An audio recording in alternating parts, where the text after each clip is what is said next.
जनूबी अफ्रीका दूसरे T20 के साथ सीरीज भी जीत गया। पाकिस्तान को 7 विकेट से शिकस्त। पाकिस्तानी बॉलर्स और फील्डर्स बुरी तरह नाकाम। बैट्समैन की मेहनत पर पानी फेर दिया। जनूबी अफ्रीका ने 207 रन का हदफ हासिल कर लिया। रिजा हेंड्रिक्स और वैंडर डसन की धुआंधार बैटिंग, छक्के और चौके मार मार के पाकिस्तानी बॉलर्स के छक्के छुड़ा दिए। रिजा हेंड्रिक्स ने 10 छक्के और 7 चौके लगाए, 117 रन बनाए। वैंडर डसन ने भी खूब साथ दिया, 5 छक्कों और 3 चौकों के साथ 66 रन की नाकाबिले शिकस्त इनिंग्स खेली। पाकिस्तान ने पहले खेलते हुए 206 रन बनाए। साइम अयूब ने 11 चौकों और 5 छक्कों की मदद से 98 रन बनाए थे। सुप्रीम कोर्ट ने फौजी अदालतों को 85 सिविलियंस के मुकदमात का फैसला सुनाने की इजाजत दे दी।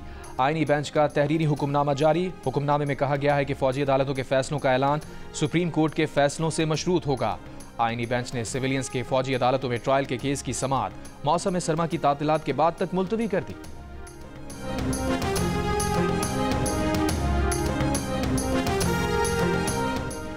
वज़ीर आज़म शहबाज शरीफ ने बिजली की मौजूदा इस्तेदाद को शमसी तवानाई पर मुंतकिल करने का हुक्म दे दिया।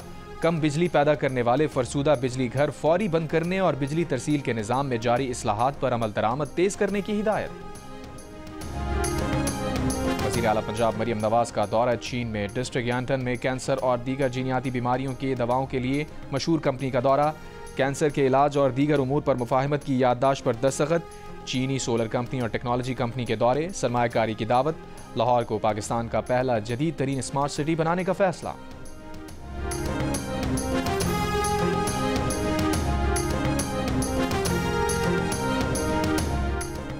तहरीक इंसाफ डी चौक एहतजाज में लापता और जाबहक कारकुनों के मामले पर अदालत पहुंच गई। इस्लामाबाद की अदालत ने बैरिस्टर गौहर की अपील आज समाअत के लिए मुकर्रर कर दी।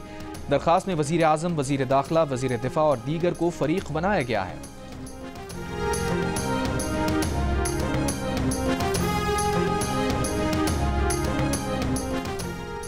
गवर्नर पंजाब सरदार सलीम हैदर खान ने कहा है कि सिविल नाफरमानी की तहरीक मुल्क दुश्मनी के मुतरादिफ है।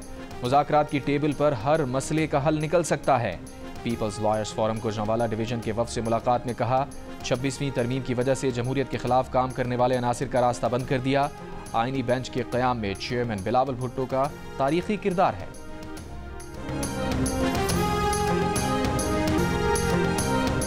तहरीक इंसाफ के एहतजाज में रेंजर्स एहलकारों की शहादत का मुकदमा इस्लामाबाद के थाना रमना में बानी पीटीआई और बुशरा बीबी के खिलाफ दर्ज कर लिया गया।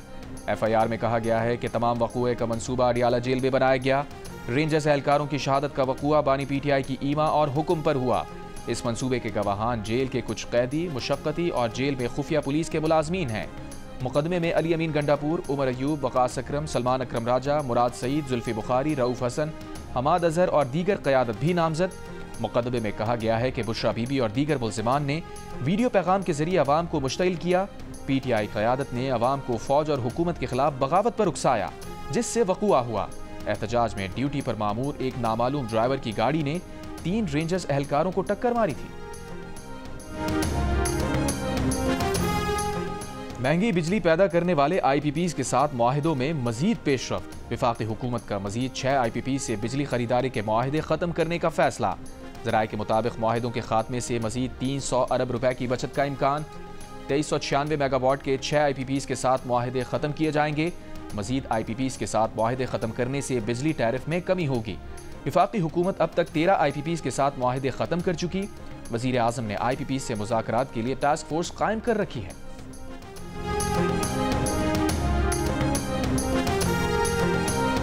पाकिस्तान में अवाम और कारोबार को सस्ती बिजली कैसे मिलेगी? एनर्जी सेक्टर के तमाम मसाइल के हल का आखिरी मौका। पाकिस्तानी मीडिया की तारीख में पहली बार माहिरीन देंगे अहम तरीन सवालों के जवाब। खुसूसी ट्रांसमिशन में इतवार शाम 6:05 पर सिर्फ जियो न्यूज़ पर। नेशनल साइबर इमरजेंसी पाकिस्तान की विंडोज सॉफ्टवेयर इस्तेमाल करने वाले सार्फिन को साइबर हमलों की वार्निंग। माइक्रोसॉफ्ट सिक्योरिटी प्रोटोकॉल में खामी की निशानदही कर दी। एडवाइजरी जारी। सार्फिन को USB, ईमेल और शेयरिंग फोल्डर के जरिए मशकूक फाइल्स ना खोलने और विंडोज एक्सप्लोरर में प्रीव्यू ना करने का भी मशवरा। लिखा कि मशकूक फाइल का प्रीव्यू करने से भी हैकर्स को सिस्टम तक रसाई मिल जाती है। एडवाइजरी के मुताबिक माइक्रोसॉफ्ट ने अभी तक मसले का हल जारी नहीं किया।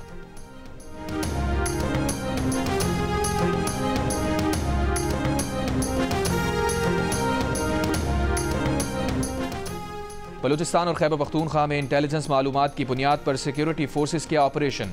ISPR के मुताबिक 5 रोज़ में 43 दहशतगर्दों को हलाक कर दिया गया। 12 और 13 दिसंबर की दरमियानी शब लकी मरवत में ऑपरेशन में 6 खवारिज मारे गए। 9 दिसंबर से खैबर पख्तूनख्वा में 18 खवारिज हलाक हुए। 13 दिसंबर को बलूचिस्तान में मूसा खेल और पंजगोर में 2 अलग अलग ऑपरेशन में 10 दहशतगर्दों को हलाक किया गया।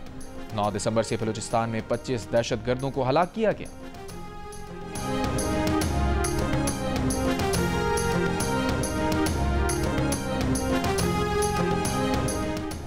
कराची सुपर हाईवे जमाली पुल के करीब सीमेंट की बोरियों से लदे ट्रक की मोटरसाइकिल को टक्कर। मोटरसाइकिल पर सवार एक शख्स जाँ बहक, 2 अफराद शदीद जख्मी हो गए।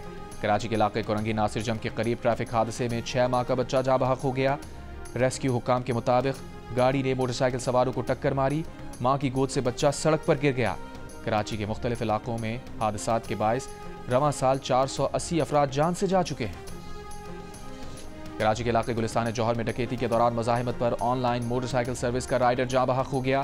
कोरंगी का रिहायशी फहद हुसैन दरख्त के नीचे खड़ा था। मुलजिमान ने मोबाइल फ़ोन छीन लिया। फहद ने एक मुलजिम को पीछे से पकड़ा तो दूसरे ने फायरिंग कर दी। कराची में इस साल डाकुओं के हाथों जान से जाने वाले शहरियों की तादाद 110 हो गई।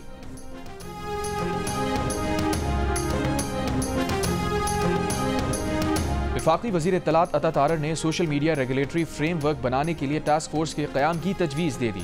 इस्तांबुल में स्ट्रैटकॉम समिट से खिताब में कहा, जब सिर्फ अखबारात और टीवी थे तो इत्तलात पर एडिटोरियल कंट्रोल होता था। ऐसा ज़ाब्ता इखलाक नाफिज करना होगा जो सबके लिए काबिल कबूल हो। अता तारर का तुर्क सरकारी टीवी का भी दौरा। डायरेक्टर जनरल इंटरनेशनल ब्रॉडकास्ट से मुलाकात में कहा, तुर्की हुकूमत के साथ ड्रामों और दस्तावेजी फिल्मों की मुश्तरका प्रोडक्शन के मुआहदे स्ट्रेटेजिक फ्रेमवर्क का हिस्सा हैं।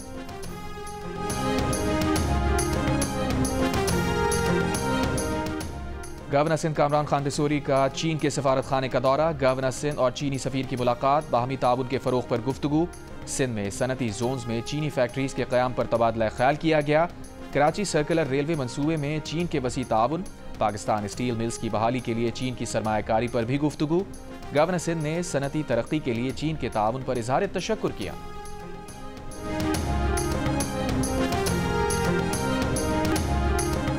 हरनाई में CTD ऑफिस पर दस्ती बम हमला और फायरिंग। पुलिस एहलकार समेत 5 अफराद जख्मी। पंजगोर में फायरिंग से नेशनल पार्टी का मकामी रहनुमा अब्दुल गफूर बलोच जाँ बहक।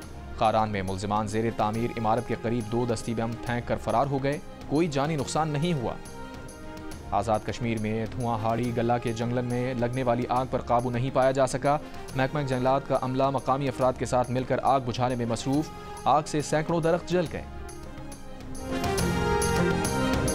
इसराइली फ़ज़ाइया ईरान की जौहरी तंसीबात पर हमले की तैयारी कर रही है। इसराइली मीडिया ने दावा किया है कि इसराइली फ़ौजी हुक्काम ने आइंदा लाहे अमल तय करने के लिए इजलास शुरू कर दिए। शाम के फ़ज़ाई दिफाई निज़ाम को जुज़वी तौर पर नाकारा बना दिया और हिज़्बुल्लाह को कमज़ोर कर दिया है। इन इक़दामात के बाद ईरान की जौहरी तंसीबात पर हमले का सुनहरी मौका है। इसराइली मीडिया के दावों पर कोई सरकारी बयान सामने नहीं आया।